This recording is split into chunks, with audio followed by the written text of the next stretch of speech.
La Iglesia Cristiana Josué, filial Apopa, presenta el mensaje de la palabra de Dios.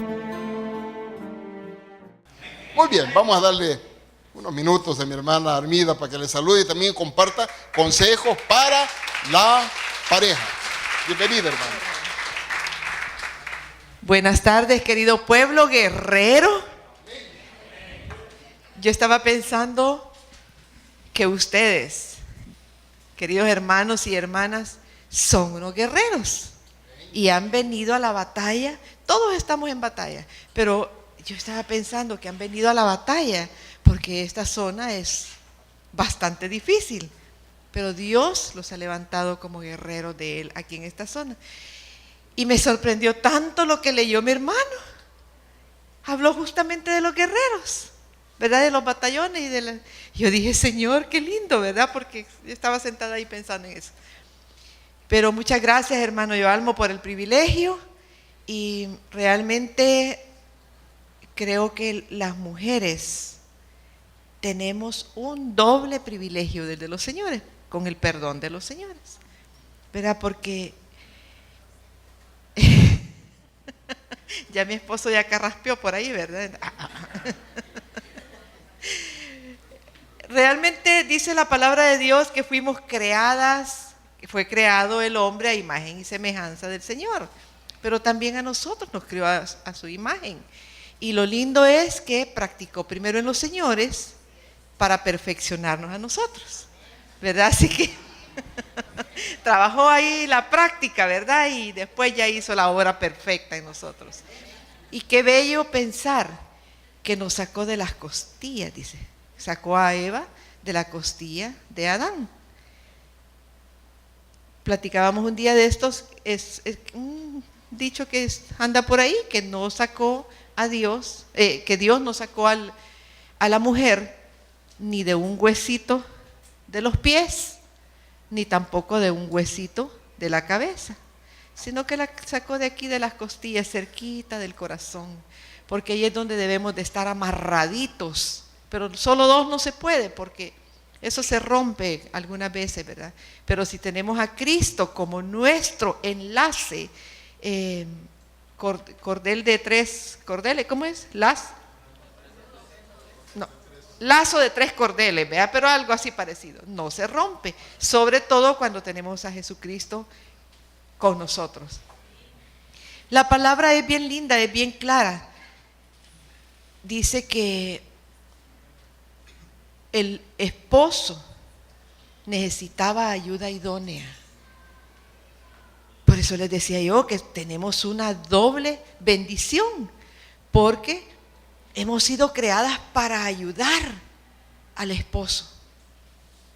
Y por eso es que nos sacó de ahí cerquita del corazón, para que juntitos trabajemos. No que el esposo le vamos a dejar toda la carga, toda la responsabilidad del hogar, ni tampoco el esposo le va a dejar toda esa carga a la esposa, sino que juntos vamos a sacar adelante este hermosísimo ministerio que Dios nos ha dado a las mujeres.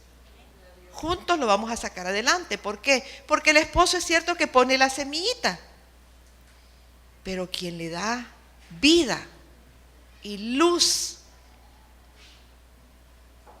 a la creación somos nosotras las mujeres. Entonces por eso es que juntitos debemos de andar trabajando para cuidar a nuestros hijos, porque un día nos vamos a presentar ante nuestro Padre Celestial y nos va a preguntar qué hicimos juntos, qué hicimos de ese encargo tan especial que nos dio, que son los hijos. Herencia de Jehová son los hijos. Y fíjense qué lindo, corona a los abuelos, porque yo ya soy abuela. Creo que aquí habemos algunas abuelas y sabemos qué amor tan grande, ¿verdad? Para los nietos, ¿verdad? Es una cosa impresionante lo que Dios nos ha dado, ese sentimiento. Es un doble sentir, doble amor por nuestros nietos, porque queremos a nuestros hijos y requeremos a los nietos. Pero para todo esto, me han dado tiempito corto, ¿verdad? Ya voy a ir aterrizando. Para todo esto, Dios nos ha mandado en su santa palabra ¿Cuáles son los requisitos que debemos de cumplir nosotras para ser ayudas idóneas de nuestros esposos? Creo que la mayoría lo sabe y no vamos a entrar en detalles ahorita. Pero sí, aquí está el manual donde se nos enseña, queridas, cómo ser esa ayuda idónea para nuestro esposo. Nosotras tenemos que ser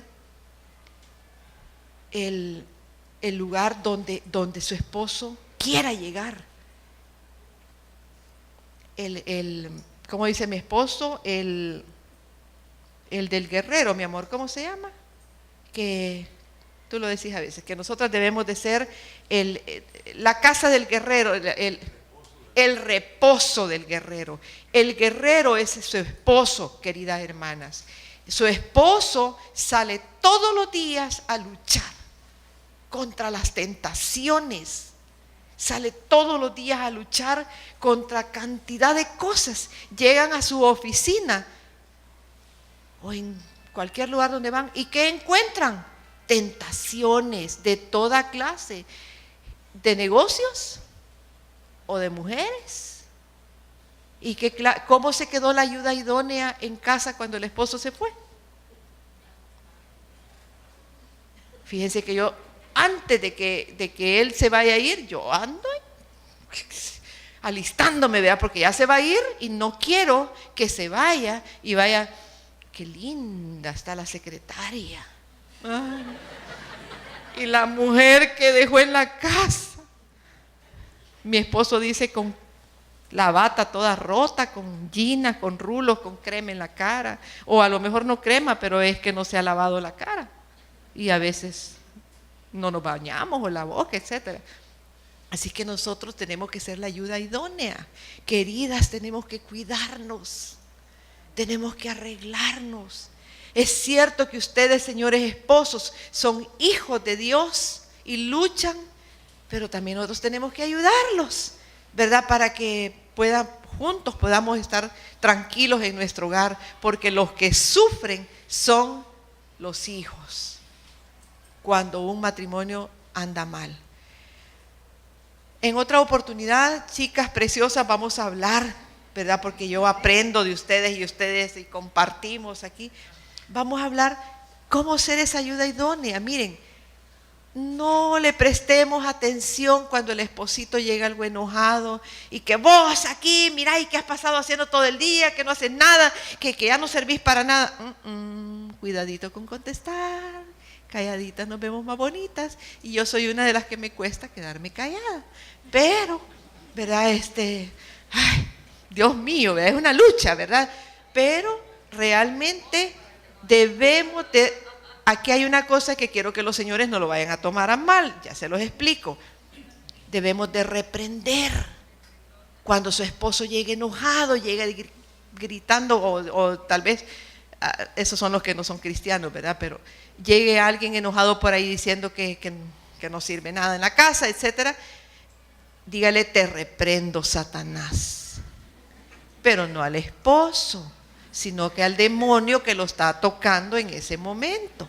Así es que, esposito, procure que no lo toque Satanás para que no lo manden reprendido, ¿verdad? Y acuérdense que tienen que tratarnos como vaso frágil. Y yo le doy infinitamente gracias a mi Señor Todopoderoso, Jehová de los ejércitos, porque tengo un esposo que cumple, me trata como un vaso frágil. Y de verdad que eso quiero para todas nosotras, porque es un hombre que me estima y yo trato de honrarlo. Fíjese que él se venía, hoy venimos separados, ¿verdad? Porque él del trabajo se vino para acá y le hablo y le digo, amor, solo para hombres era, no puedo acompañarte. ¿Cómo no? Venite, me dijo. Así que ya me vine yo por separado, porque yo quiero estar donde está él. No estoy pensando, ay, qué bueno que se fue. No, para nada, ¿verdad? Así que, chicas y señores, por favor, vamos a luchar por ser la ayuda idónea para nuestro esposo. Aquí termino, ahorita solo les digo, cuando una está soltera, le está pidiendo a Dios o anda buscando ahí un hombre con tantas y tantas y tantas cualidades. Yo lo quiero así, lo quiero así, ¿verdad? Y todo. Y usted llena los requisitos para ese príncipe que anda buscando. Estamos llenando los requisitos. Ahorita, digamos, estamos llenando los requisitos para ser la ayuda idónea de nuestro esposo. Que Dios nos dé sabiduría y nos ayude. Y que Dios les bendiga rica y abundantemente. Gracias.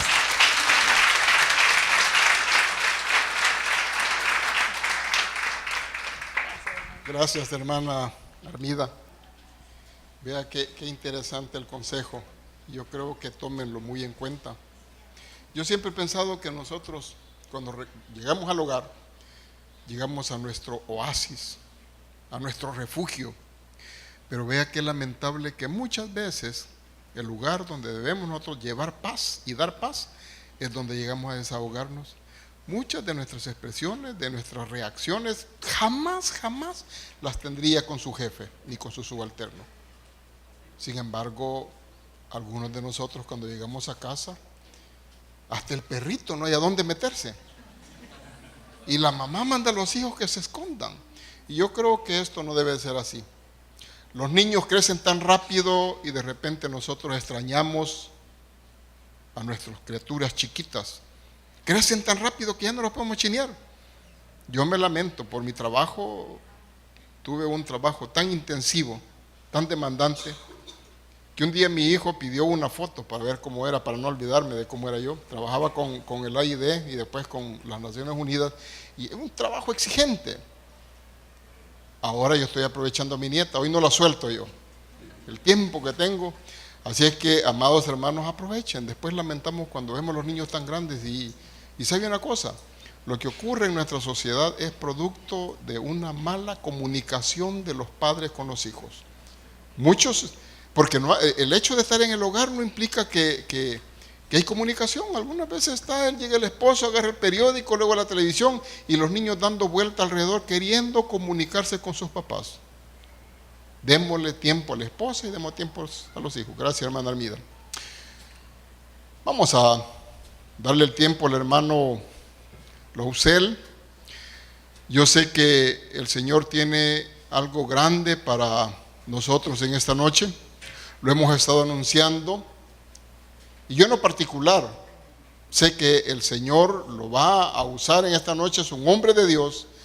Tengo un buen rato de conocerlo. Hoy va a dar una conferencia. La próxima, el próximo conferencia de hombres, vamos a pedirle que dé el testimonio.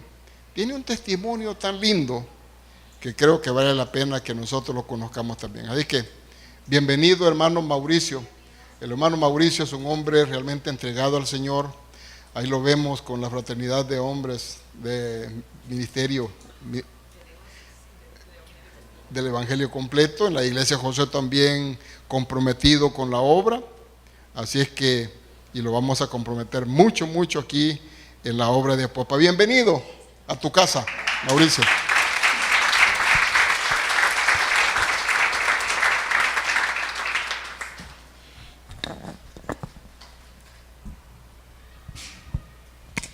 Que el Señor los bendiga.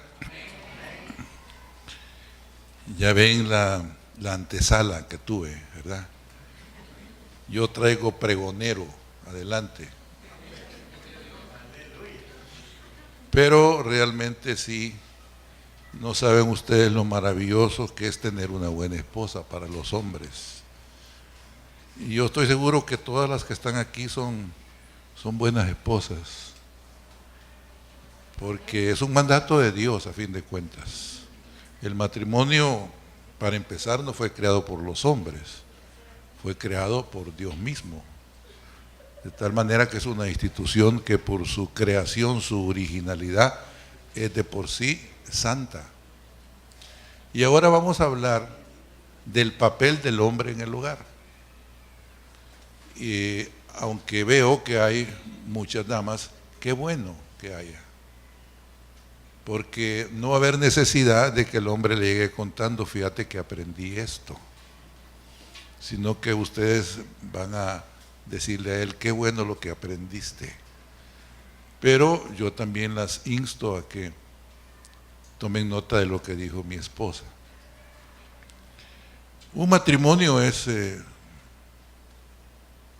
algo que es un milagro en sí mismo, porque son dos seres humanos que tienen que entenderse toda su vida, hasta que uno entierre al otro. Mire, en mi matrimonio mi sentimiento hacia mi esposa es tal que hasta ha hecho nacer en mí un egoísmo que yo no le quiero llamar malsano, pero a fin de cuentas es un egoísmo. Yo le he pedido a Dios morirme yo primero. Es más, a ella le he prohibido que se muera antes, porque no sé qué voy a hacer. Yo no podría vivir sin mi esposa, esa es la verdad. Yo siempre digo, y aunque a ella no le gusta que yo lo diga, pero mi esposa, es mi amante, y sigue y seguirá siendo hasta el final de mis días mi novia también.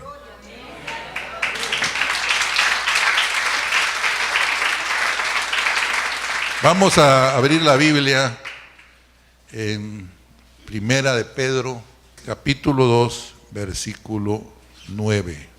Lo voy a leer yo. Y saben una cosa que yo oí que dijo el hermano, no lo lean, léanlo en casa. Está bien si lo pueden leer aquí, pero apunten cada versículo. Es un consejo que yo les doy, apunten cada versículo, porque el llegar a su casa y volverlo a leer refuerza lo que contiene el contenido del versículo y al mismo tiempo da oportunidad de aprendérselo. Aquí dice, mas vosotros sois linaje escogido, real sacerdocio, nación santa, pueblo adquirido por Dios, para que anunciéis las virtudes de aquel que os llamó de las tinieblas a su luz admirable. Sobre este tema vamos a hablar ahora, sobre el sacerdocio del hogar y las responsabilidades enormes que tiene el ser un sacerdote del hogar. Así es que vamos a orar y a pedirle al Señor, Padre nuestro que estás en los cielos, te pedimos, Señor, que estas palabras que vamos a ver este día, este tema que vamos a desarrollar en esta tarde, cale en el corazón y en la conciencia de todos los que son sacerdotes de su hogar verdaderamente, para que sigan ejerciendo ese sacerdocio en forma santa y diligente. En el nombre de Cristo Jesús, amén y amén. Bueno, vamos a hablar ahora del sacerdote del hogar. Y el primer sacerdote que aparece en la palabra se llamaba Melquisedec. Ese fue el primer sacerdote y el primero a quien se le dio el diezmo. Abraham le dio el diezmo a Melquisedec. Sabemos que es un prototipo de Jesucristo, Melquisedec. Se le quieren dar algunas otras interpretaciones, pero en el fondo eso es. Es como un anuncio a lo venidero. Y Melquisedec fue ese primer sacerdote. Pero resulta que, pasado el tiempo, el pueblo hebreo fue creciendo. Y todos sabemos lo que le pasó a José cuando sus hermanos lo quisieron vender como esclavo. Fue llevado a Egipto. Y en Egipto, en un momento dado y por circunstancias que el Señor estableció, él fue proclamado como el segundo del reino y estuvo en eminencia. Pero desde luego cuando él murió y el pueblo hebreo siguió creciendo en Egipto, los egipcios empezaron a decir, estos van a ser más que nosotros, de tal manera que sería mejor que nosotros los hiciéramos esclavos. Y entonces los hebreos fueron esclavos hasta que llegó un libertador mandado por Jehová Moisés. Y Moisés empezó a trabajar, recuerdan ustedes, en Madián, y a los 80 años fue llamado por el Señor. Por eso es que a todo aquel que dice, no, yo estoy viejo para hacer eso en la iglesia, les tenemos que decir, mira, realmente Moisés a los 80 años fue a liberar a su pueblo. Y cuando venían en el desierto, el Señor les habló. Hasta entonces no habían habido sacerdotes. Ya se habían establecido una especie de borrador de lo que iban a ser las 12 tribus, pero no estaban, digamos, constituidas en una forma determinada y con territorios específicos. Eso fue completamente después. Pero sí, cuando íbamos en el camino, en el desierto, antes de llegar al Sinaí, el Señor le habló a este pueblo.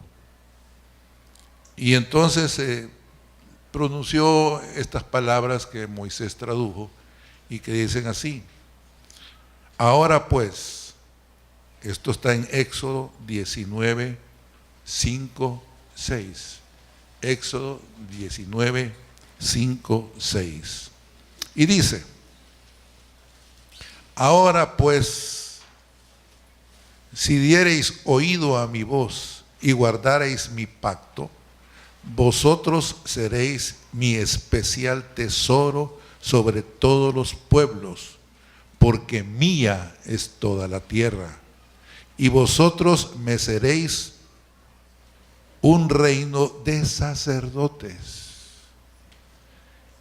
y gente santa. Estas son las palabras que dirás a los hijos de Israel. De tal manera que Dios constituyó al pueblo hebreo entero como un pueblo sacerdotal. Le dotó de esa capacidad para que ellos tuvieran esa categoría de sacerdotes. El problema es si el sacerdocio implica ciertos comportamientos y ciertas actitudes. Y el pueblo de Israel no se comportó precisamente como debe comportarse un sacerdote, sino al contrario. Cuando Moisés subió al monte Sinaí por las 12 tablas, ¿qué pasó cuando bajó? ¿Qué encontró cuando bajó? Encontró un pueblo rebelde, impaciente, que fue inducido a crear becerros de oro. Y el Señor se enojó. Y mediante la clemencia intercedora de Moisés fue perdonado. Pero su calidad de sacerdocio santo se le quitó a todo el pueblo de Israel. Y vamos a leer Éxodo 28:1. En Éxodo 28:1 se constituye ya otra categoría, ya prácticamente despojado de su calidad de sacerdotes en forma general de pueblo israelita. El Señor hizo una situación diferente y dijo: hará llegar delante de ti a Aarón, tu hermano, y a sus hijos consigo, de entre los hijos de Israel, para que sean mis sacerdotes. Entonces ya no fue todo el pueblo hebreo el que detentó esa característica y esa cualidad de sacerdotes.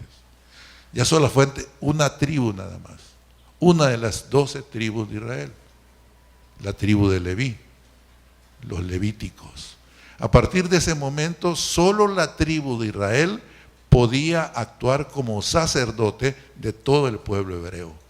De tal manera que todos los sacrificios que se ofrecían tenían que ofrecerse por un levítico, no por otro. Era imposible que otra persona, y Dios castigaba eso, pretendiera hacer cosas que no le competían a ellos. Hubo incluso, y en la Biblia hay ejemplos que no vamos a poner, gente que se atrevió a hacer sacrificios que ellos creyeron santos para agradar a Dios. Y por eso fueron castigados. Porque ellos no estaban autorizados, ni habían sido consagrados por Jehová para ser sacerdotes del pueblo de Israel. Pero eso es como una especie de historia. Yo quisiera que pasáramos esos años, que por cierto el pueblo israelita no obedeció seriamente lo que había establecido Dios, porque al final, ya cerca del nacimiento de Jesús, había ya un desorden completo. Y ya los sacerdotes no eran necesariamente levíticos, ya eran como escogidos, ¿verdad? Y entonces ellos eran los que ofrecían los holocaustos o los sacrificios, y esa casta sacerdotal, que fue la única a quien llamó la atención Jesús, no sé si han notado esa situación, a la gente mala, y para ella, para nosotros los malos, ha venido el Señor, no para los buenos, ¿verdad? Pero esa gente mala se apoderó del templo inclusive, e hizo una especie de negocio del sacerdocio. Hay un libro apócrifo que se llama Los Macabeos. Ese libro solo aparece en la Biblia católica. Y no es que sea malo. Lo que pasa es que no tiene un contenido espiritual específico. Es sencillamente una narración, la narración de la guerra que entablaron los macabeos contra los romanos, porque Roma ya había llegado a Jerusalén y se había tomado todo el territorio israelita. Pero la cuestión es que el Señor, Cristo Jesús, empezó a ejercer su ministerio cuando ya había una corrupción sacerdotal. Ya no se respetaban esas calidades. Posiblemente Caifás no era un levítico. En la palabra no aparece consignado eso. Pero el relajo era ya evidente, y por eso es que los macabeos hicieron una guerra. Pero en ese libro solo se relata una guerra. No aparece Dios como centro del libro en sí mismo, y por eso es que no fue aceptado en el canon. Por eso no está en nuestra Biblia, porque es un relato de guerra. Pero es un relato que lo interesante de él es que se hizo porque los mismos sacerdotes israelitas habían caído ya en la blasfemia, en el pecado, en hacer cosas que estaban destinados a otros, y ellos se habían arrogado eso. El dominio romano sobre Jerusalén era grande e inmenso. Ahora, el Señor llegó en esa época, en el tiempo debido, y empezó su ministerio que terminó en la cruz del Calvario. Todo eso lo sabemos perfectamente, y a estas alturas nosotros a ese Cristo Redentor que nos compró con su sangre, nos compró, y eso a veces se nos olvida, nosotros no pertenecemos a nosotros mismos. Cuando un esclavo era comprado en la antigüedad, se daba una cantidad de dinero y aquella persona pasaba a ser esclavo mío. Yo era dueño de él. La esclavitud en ese tiempo era tan seria, tan grave, que yo era dueño de mi esclavo, de su vida y de su muerte. Y en ese contexto, nosotros hemos sido también comprados. Nosotros no somos libres. Y yo no quiero ser libre, yo quiero ser siempre esclavo de mi Señor. Porque Él me compró con su sangre. Dice el pastor Reinaldo que me va a traer a que les dé mi testimonio. Vengan preparados. Porque mi testimonio es un testimonio realmente terrible. Yo hice sufrir a esta mujer mucho. Pero como donde abundó el pecado, sobreabunda la gracia. Y como ya el Señor en el Calvario me perdonó todos mis pecados, yo me siento santo y limpio. Bueno,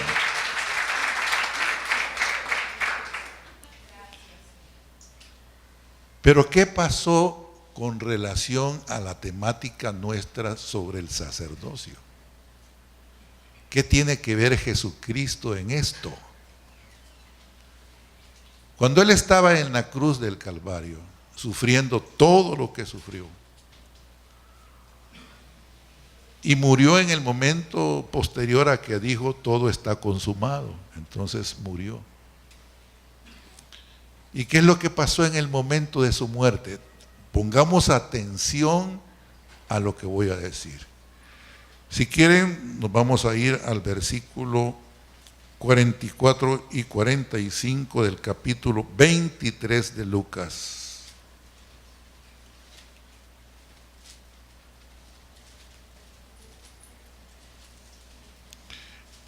Y dice, cuando era la hora sexta, hubo tinieblas en toda la tierra hasta la hora novena, y el sol se oscureció hasta la hora novena, y el sol se oscureció y el velo del templo se rasgó hasta la mitad.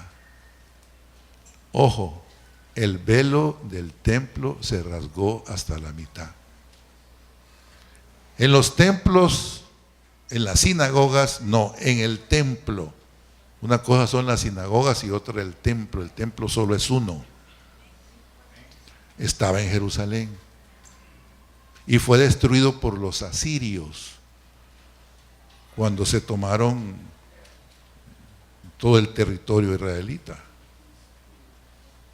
De tal manera que el primer templo fue destruido. Y fue hasta años después, cuando los babilonios derrotaron a los asirios, que se le permitió a parte del pueblo israelita regresar de nuevo a Jerusalén, o a la parte donde estaba Jerusalén. Uno de ellos era Esdras. Y entonces construyeron el segundo templo. Ahí se construyó el segundo templo. A ese templo fue donde llegó Jesucristo a sacar a todos los mercaderes. Ese es el segundo templo. Y en ese templo, como en el anterior, había un sumo sacerdote. Habían varios sacerdotes levíticos, pero solo un sumo sacerdote. Y ese sumo sacerdote entraba una vez al año al Sancta Sanctorum. Una vez al año nada más. Pero fíjense que le amarraban en el tobillo, le amarraban un lazo, porque estaba el velo del templo y él tenía que pasar ese velo para entrar donde estaba el Santo Sanctorum, el arca de la alianza. Y si él no entraba purificado y santo, moría inmediatamente. Y entonces, ¿cómo hacían para sacarlo? Lo jalaban con el lazo, porque si uno entraba a querer sacarlo, también se moría. Pero esa es una circunstancia. Lo importante que veamos en este versículo es lo que acabo de decir, y yo no sé si lo notaron cuando dice que cuando él murió y que vinieron tinieblas, tembló, se levantaron los muertos y se rasgó el velo del templo. ¿Qué significa eso? El velo era el que dividía el lugar santo del Sancta Sanctorum.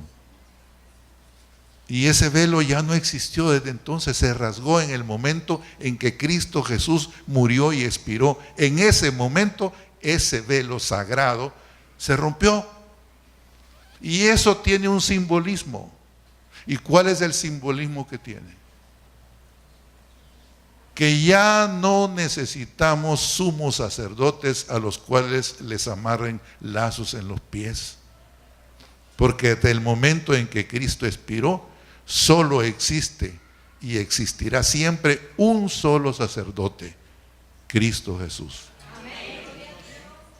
Ya no necesitamos más sacerdotes. Por eso es que yo me niego a llamarle a ciertas personas sacerdotes.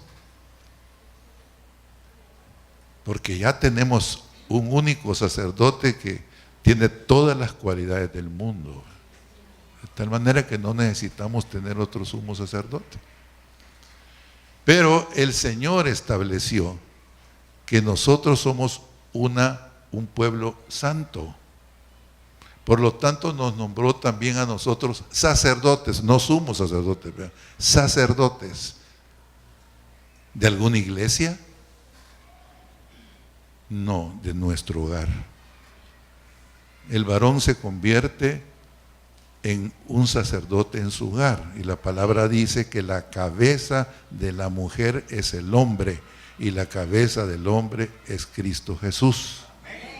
¿Verdad? Esa es la jerarquía. Algunas señoras no cristianas andan diciendo ahí que qué es eso de que quieran los hombres imponerse a las mujeres, que la igualdad de género, que todas esas locuras, ¿verdad?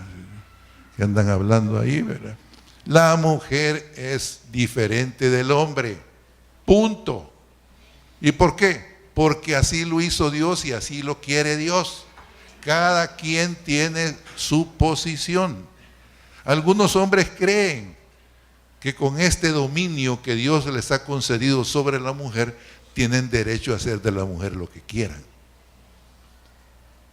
Y le manda la palabra a la mujer que sea obediente, que esté sometida al hombre como al Señor. Entonces se nos antoja, y se les antoja a algunas mujeres, que eso es demasiado. Por ahí dicen en forma humorística que las mujeres, algunas se saltan todo de Efesios para no ver eso, ¿verdad?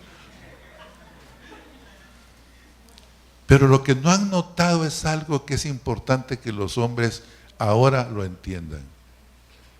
Dice la palabra que a la mujer debemos de tratarla como vaso frágil, ¿verdad? Como coheredera del reino, dice. Es decir, debemos de tratarlas con amabilidad, con amor, con delicadeza, con ternura, cuidarla, mimarla.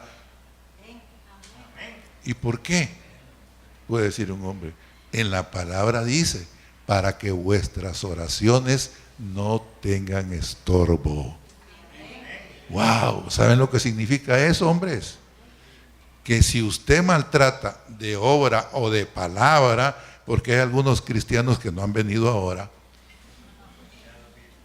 que no le pegan a su mujer. No, un cristiano no le puede pegar a su mujer, pero le dicen ciertas palabras hirientes, algunos sarcasmos puestos en el momento preciso, que la mujer quizás preferiría que usted le pegara y que no la insultara diciéndole esas cosas. Si usted trata a su mujer así y está pidiéndole al Señor que le salga el préstamo en el banco que usted ha pedido, ya no siga, porque no le va a salir, porque usted trata mal a su mujer y tu oración tiene estorbo y no llega a los cielos. Así que, señores, vayan tomando nota, ¿verdad? De aquí, noviecitas, manden flores, enamoren a su mujer, o no le enamoran ya. Miren quién dice amén, ¿ve? Qué bueno, hermano, que lo diga. Porque yo espero llegar a ser bien viejito sirviéndole al Señor, pero agarrado de la mano con mi esposa.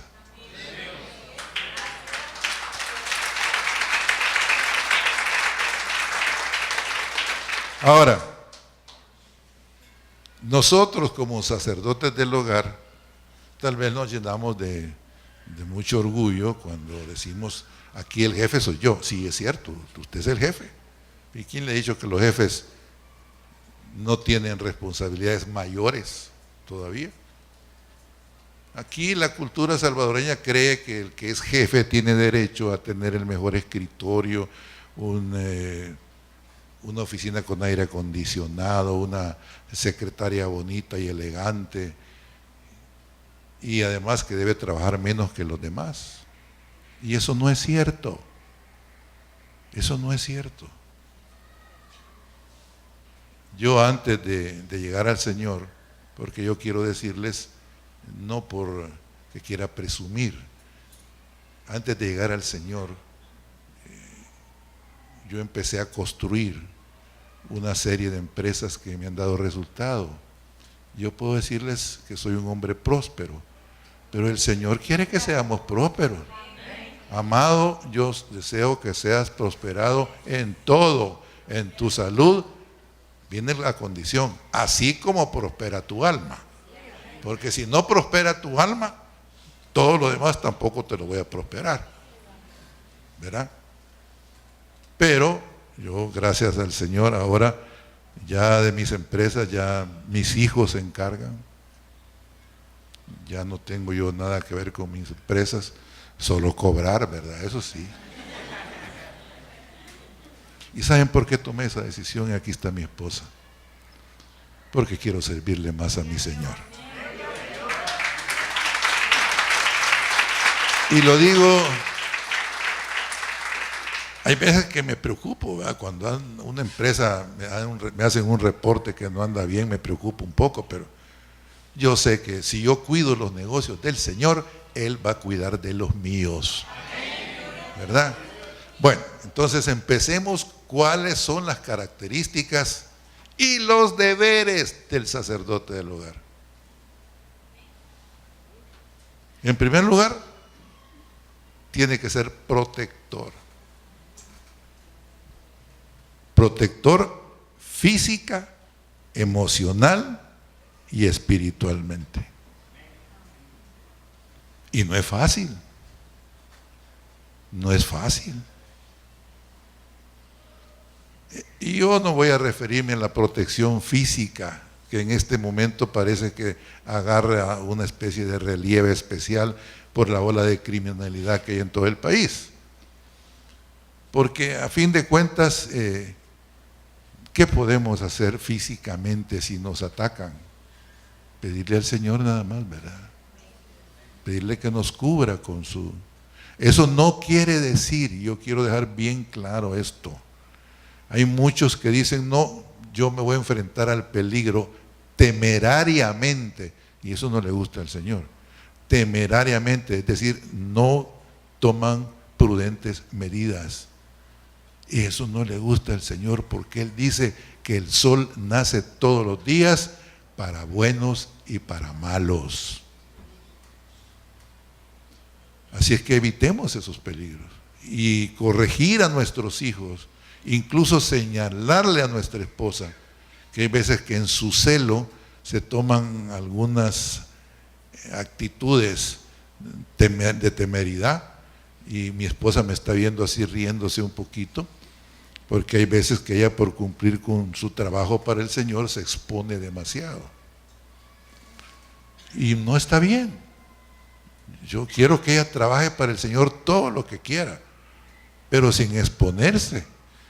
Y le digo, ¿y qué no te he prohibido que te muras antes que yo, pues? Entonces, ser protectores es velar porque emocionalmente en su casa todo ande bien. Emocionalmente. Por eso no podemos andar con hipocresías en el hogar. Por eso no podemos dejar sospechas en nuestros hijos. Por eso no podemos dejar las cosas a medio hacer delante de nuestra mujer. Porque nosotros tenemos que velar porque ellos sean felices, porque no tengan ningún trauma. Estaba viendo ahora un anuncio en televisión donde aparece un niño con unas señas de un látigo en la mano. Y cuando el papá se levanta, le escribe un papelito y le dice: no me dejes señas en mis brazos, déjame recuerdos en mi corazón. Y yo no les digo que no agarren la vara de vez en cuando, ¿verdad? Es parte de. Pero también tiene que hacerlo con prudencia, con sabiduría y con amor. Hay algunos padres que dicen que se sienten muy mal cuando le pegan muy duro a los hijos. Y entonces, ¿para qué le pegaste? Pues, si te sentís mal, ¿para qué le pegaste? Tenemos que ser protectores también espirituales. Y de eso vamos a ver más tarde algo muy importante. Tenemos que ser protectores espirituales. Tenemos que velar porque en el hogar la espiritualidad de la vida se manifieste. Hay gente que cree que no se puede vivir espiritualmente. Hay gente que cree que si no pasa en las iglesias todo el tiempo, no se puede vivir espiritualmente. Y sí se puede, pero hay que venir. Porque nos manda el Señor, que no agarremos eso por costumbre, ¿verdad? Pero en esta nuestra religión que nosotros amamos, aquí no es pecado no venir. Ustedes saben que la religión tradicional es pecado no ir, ¿verdad? Pero bueno, nosotros no criticamos acá, solo afirmamos lo que es nuestra ley. Tenemos que proteger a nuestra familia. Y pregúntese usted si es protector de su familia. Si usted está educando bien a sus hijos. Pregúntese usted si hay una sanidad emocional en el entorno familiar. Pregúntese usted si espiritualmente todos andan bien. Sus hijos, sobre todo sus hijos. Y no anden dando los ejemplos que no deben de dar. Porque yo veía en la vida que llevaba antes, de la cual el Señor, y solo el Señor, me sacó, que había gente que le decía a sus hijos: mira, esto que estoy haciendo yo con el cigarro en la boca, no lo vayas a hacer vos. O mandaban a comprar a la tienda las cervezas a los hijos y les decían: no vayas a tomar cuando seas grande, esto solo lo puedo hacer yo. Se dice que los hijos, fíjense bien, los hijos solo atienden el 20% de lo que usted le dice como padre. El otro 80% lo asimila con el ejemplo que usted le da. Habla más usted por la forma de ser que por la forma de decir. Felizmente nosotros, mi esposa y yo, tenemos 6 hijos, 12 nietos. Los nietos son la corona de los hombres. Y fíjense que nosotros casi solo viajamos para ver nietos, porque los hijos se casan donde ellos van a estar, ¿verdad? Tenemos una en Estados Unidos, tenemos otra en Perú, y ahí andamos para arriba. Y quiero decirles que casi no lo hacemos por los hijos, porque a fin de cuentas ya los criamos, ya están bien. Nosotros vamos por los nietos, porque nos gusta fregar con los nietos. Y entonces, un día yo estaba jugando con uno de mis nietos en Miami, y yo haciendo de caballito con él, ¿verdad? Y yo en esa época era rector de la universidad donde yo trabajo, o trabajaba, mejor dicho. Y me puse a pensar, ¿qué dirían todo mi cuerpo docente si me viera aquí haciendo de caballito con mi nieto? Pero esa felicidad no se vende en ningún lado. Yoarmo lo sabe muy bien. Y cuando se enferman, la aflicción que hay en nosotros, ¿verdad? Queremos ser médicos en ese momento, ¿verdad? Pero tenemos un recurso mayor: orar e interceder por ellos. Entonces, el primer requisito, y quiero decirles que les traigo 4 requisitos básicos que debe observar un sacerdote del hogar, pero faltan. Son más todavía, les estoy trayendo los que son más importantes según mi criterio. De tal suerte que hay algunos versículos en los cuales se van tipificando esas cosas. El segundo, después de protectores, es proveedores. Y cuando hablo de proveedores, estoy hablando de algo que les concierne bastante a los jóvenes. Últimamente yo he estado observando una circunstancia en este mundo en que nos ha tocado vivir, en que los valores y los principios han sido arrojados por el alcantarillado. Hoy aparecen las jovencitas de 17 años, mami, te quiero contar algo muy especial, pero no te vayas a enojar. Ajá, hija, ¿qué pasa? Es que estoy embarazada. No crean que a los 20 años. Hemos observado casos con mi esposa de 17 años. Y entonces, ¿qué hace el papá? ¿Y quién es vos? ¿Quién es el novio? Y resulta que el novio es un bichito que ni puede trabajar. ¿Y cómo va a ser proveedor de la casa? Así que por eso hablo a los jóvenes. Si se quieren casar, primero tengan casa, primero tengan nido. No quieran cantar antes de salir del nido. Y resulta que la situación viene a redundar en una cuestión que no está bien también, en la que los padres también nos comportamos mal en ese sentido, casi obligados por la misericordia, que les pagamos todo y el matrimonio está ahí. ¿Y quién mantiene el matrimonio? El papá. ¿Para qué se casó, pues? ¿Para qué se casó? Si no tenía cómo hacer su nido, pues no se hubiera casado. Entonces vigilemos a nuestros hijos en ese sentido para que podamos ser verdaderos proveedores, todos los hombres que estamos aquí, que ese es un papel importante. Alguien podría decir, bueno, pero es una cosa económica, pero el Señor quiere que seas prosperado tú y tu familia.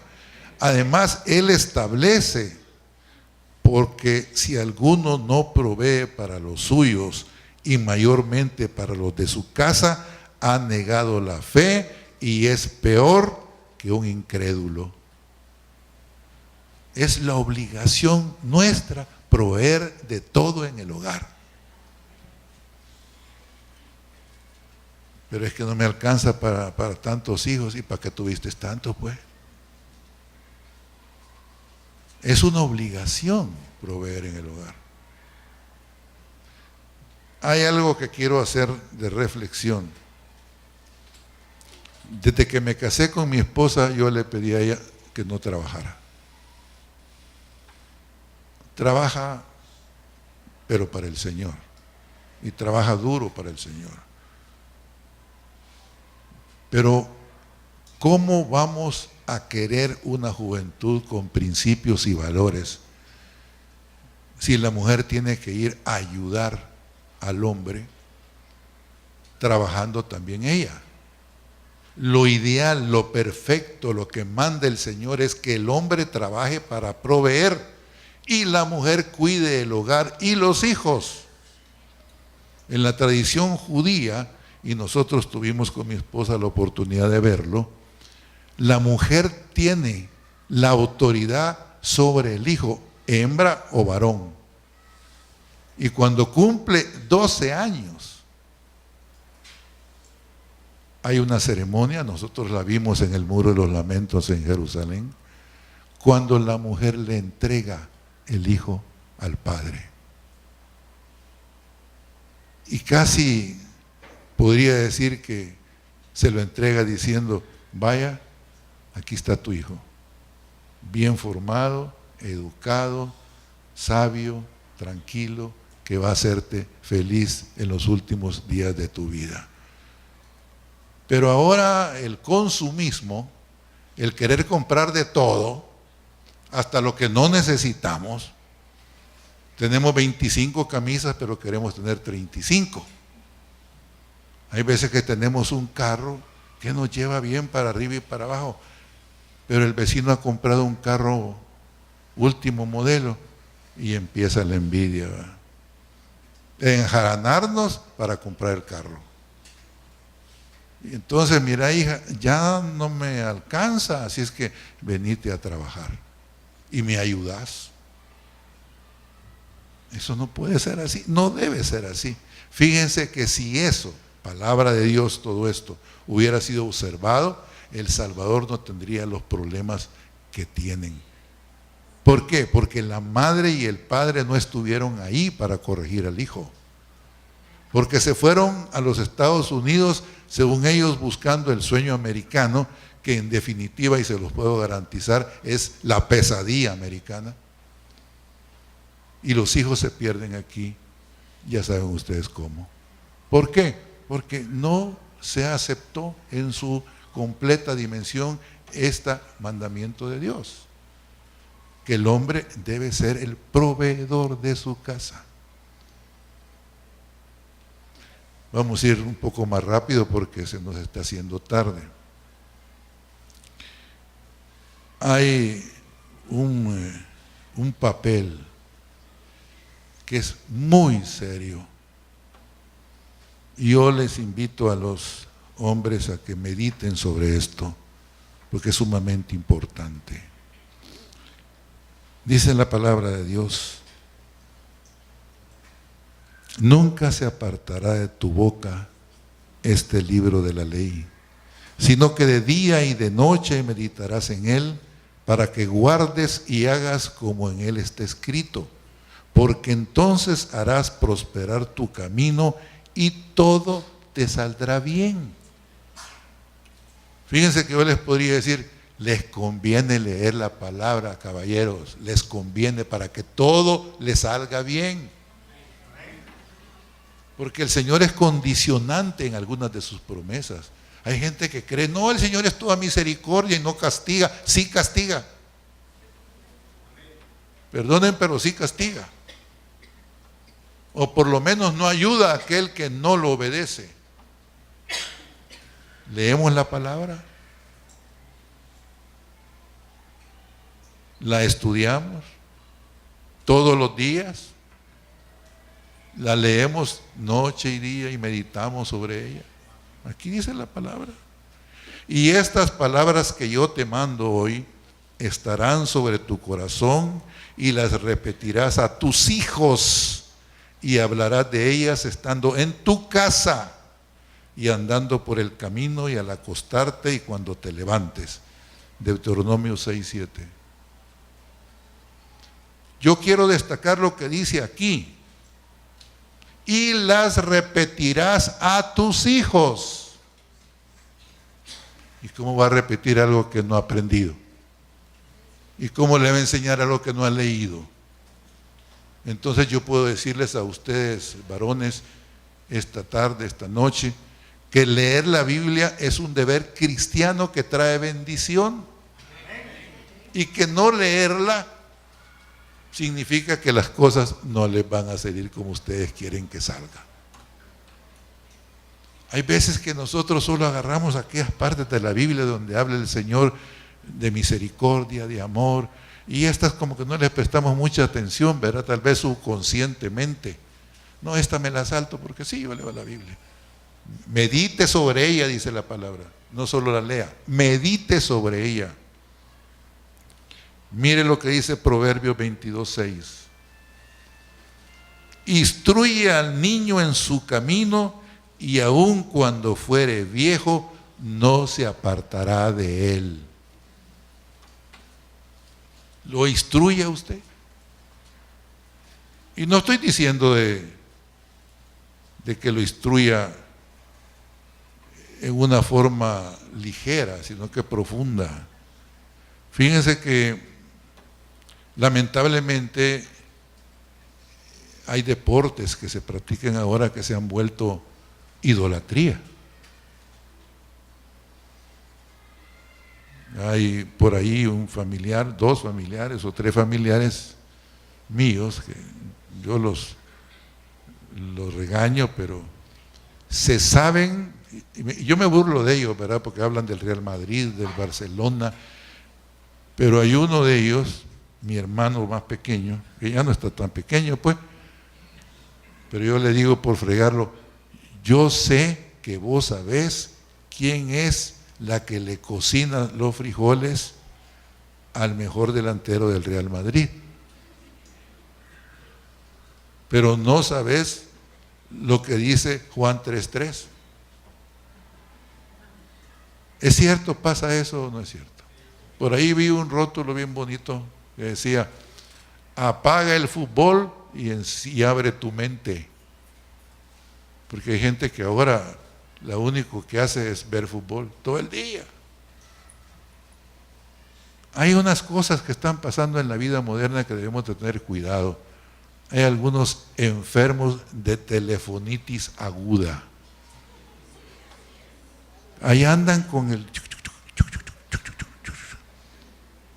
Fíjense que me tocó ir a dar unas charlas hace como, 3 semanas a California, al sur de Los Ángeles, a un lugar que se llama Orange County.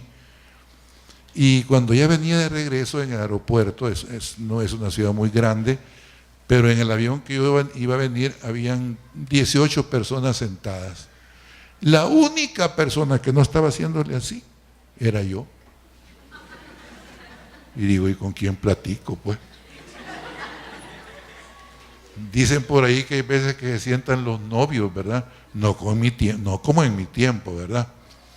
Hoy se enamoran de otra forma, están sentados y pegaditos y en lugar de agarrarse la mano como yo lo hacía, se ponen a chatear entre ellos dos. En lugar de hablar, chatean. Ese es el hijo que estamos criando. Ese es lo maestro que estamos siendo.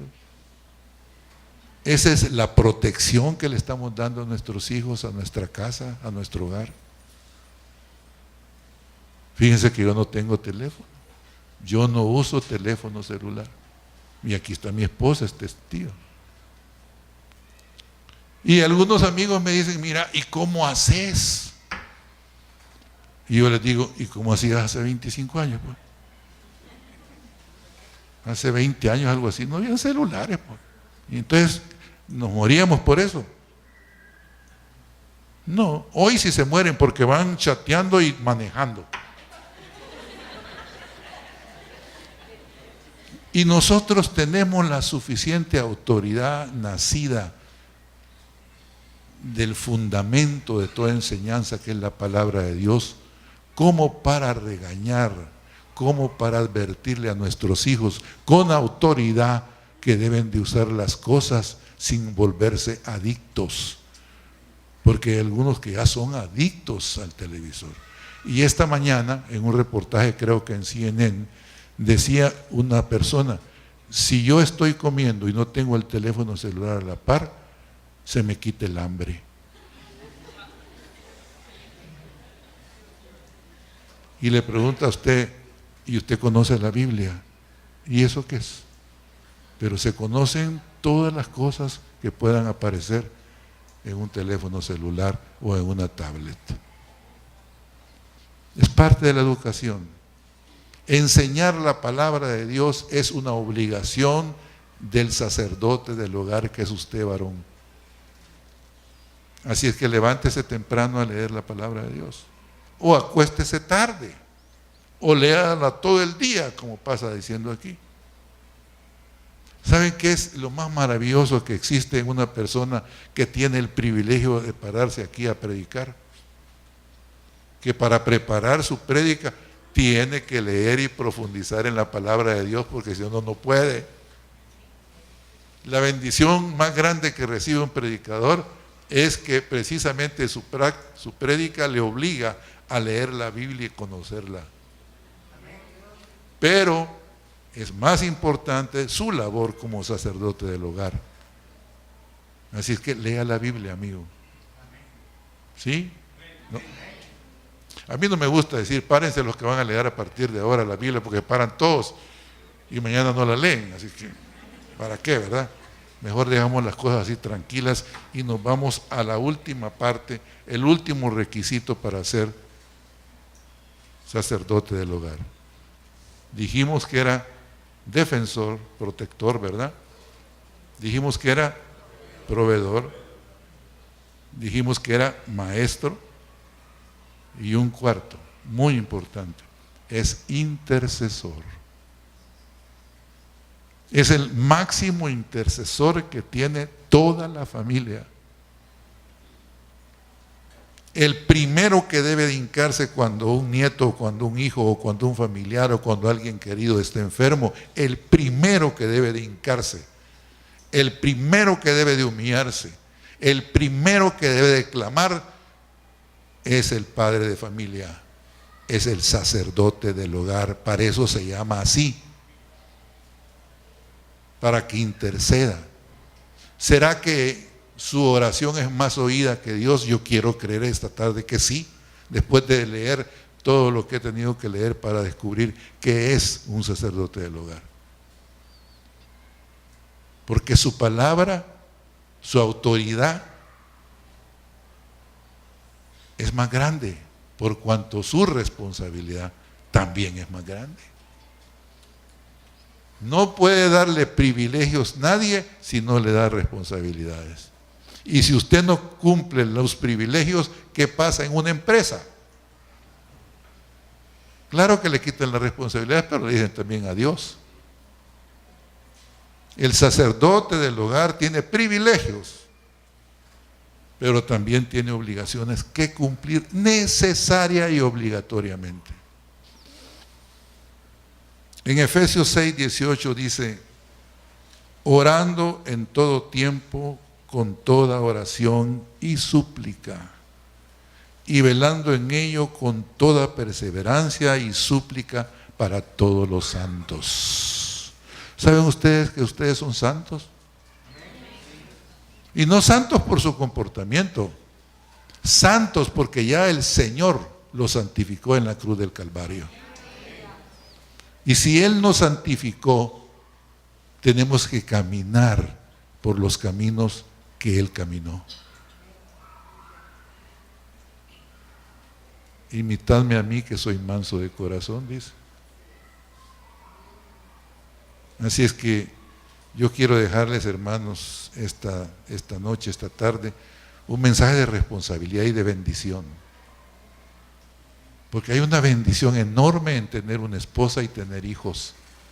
Ahí hay una bendición ya.